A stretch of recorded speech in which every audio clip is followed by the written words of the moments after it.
The sun sat high over the meadow, pouring its heat down until the grass shimmered like gold, and the air buzzed with the lazy hum of insects.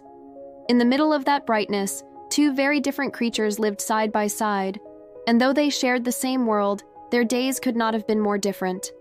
On the ground, bent low beneath the stalks of clover, an ant marched steadily along, carrying a crumb 3 times larger than herself. Step by step, back and forth, her little body strained but did not falter, her mind fixed on one goal: to gather enough food for the long months that would surely come when the fields lay empty and cold. Above her, stretched across a tall stalk of grass, a grasshopper reclined with his legs folded loosely, wings glimmering in the sunlight, and not a care on his mind. He played his tune, scraping his wings together so that the meadow echoed with a cheerful, bounding rhythm. His song danced through the warm air, filling it with joy and ease, and for him, nothing else mattered. The ant paused once, just long enough to shift her load. Sweat glistened on her tiny body, but her eyes shone with determination. She had carried dozens of crumbs already that morning, each one tucked away carefully in the storerooms underground, and she knew dozens more were waiting before the day was through. The thought of work did not discourage her. It was her duty, her purpose, her pride. But even the hardest worker cannot help noticing when someone else is doing nothing at all. She tilted her head up at the grasshopper, lounging like a king in the sunshine, and called out, "Grasshopper, why do you waste your hours in song? The sun is bright, the fields are full, but soon winter will come, and when the frost covers the land, there will be no seeds or crumbs to be found." The grasshopper's music did not pause. He leaned back, eyes half closed, and laughed lightly. "Winter?" he said as though it were a joke. "Look around you, little ant. The world is overflowing. Why should I worry for tomorrow when today is so sweet? You spend your days bent and burdened, while I play and sing. Who lives better? You, who never stop, or I, who enjoys the moment?" And with that, he leapt to another stalk, sending his song ringing even louder. The ant shook her head, lifted her crumb, and trudged onward, but his words lingered in her mind. It was not that she envied him exactly, but there was something in his carefree laughter that tugged at her. Still, she told herself firmly, joy without preparation is nothing more than an illusion. Winter was not a story told by elders to frighten the young. It was real, and it would arrive whether the grasshopper believed it or not. So she carried her crumb into the cool depths of the anthill, placed it gently among the growing piles, and returned to the surface without delay. Days passed, and the pattern repeated itself. The ant worked from dawn until dusk, joined by her sisters, the trail of ants like a living river flowing across the meadow.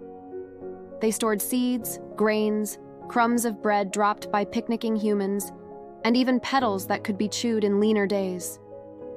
Their work was endless, yet it brought them a quiet satisfaction. The grasshopper, meanwhile, sang. He sang to the butterflies, to the bees, to the sparrows that perched on fence posts. His music made some creatures pause in admiration, and others join him in playful dancing. He laughed, he feasted on whatever lay near at hand, and he told the ants they were foolish to miss so much joy. "Life is short," he cried. "Why waste it sweating and groaning when you can dance?" But the meadow changed. The golden light of summer softened, the days shortened, and a crispness touched the air. The flowers drooped, seeds loosened from their pods and fell to the ground, and already the ants carried them swiftly underground. The grasshopper noticed the change, but only shrugged. "The air is cooler, the nights longer, but there is still food enough for me," he told himself, and he sang louder, as if to drown out the creeping truth. One morning, frost covered the meadow, sparkling like a million shards of glass. The ants huddled in their hill, safe and warm, their storerooms brimming. The grasshopper woke shivering, his wings stiff, his stomach hollow. He hopped uncertainly from one bare stalk to another, but where once there had been flowers and seeds, now there was only withered brown. He scratched at the soil for roots, but it was hard, frozen. He searched for crumbs, but the land was empty. At last, trembling and weak, he made his way toward the anthill, driven by desperation.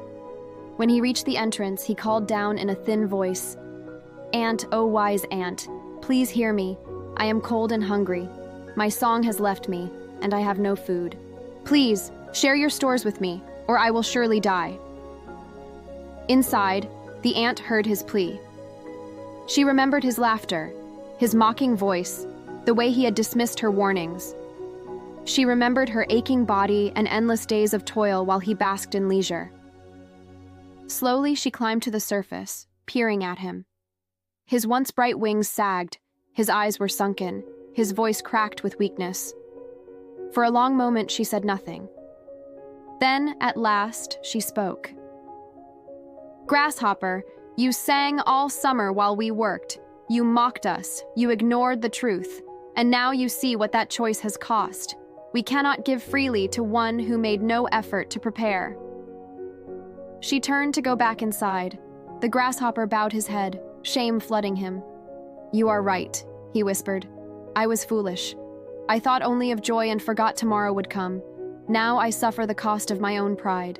The ant hesitated. She was stern, but she was not cruel. She returned to him and placed a single seed at his feet.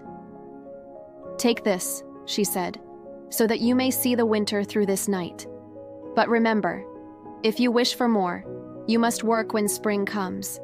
Sing if you must, but work as well, or the same fate will return." The grasshopper took the seed, tears in his eyes, and ate it gratefully.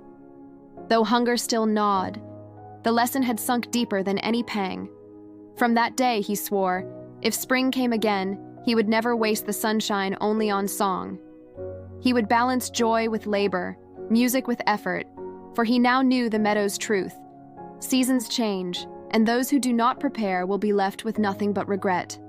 And so the story lived on, whispered among creatures great and small, that the one who works while there is time will endure, while the one who wastes the day will find the night unbearably long.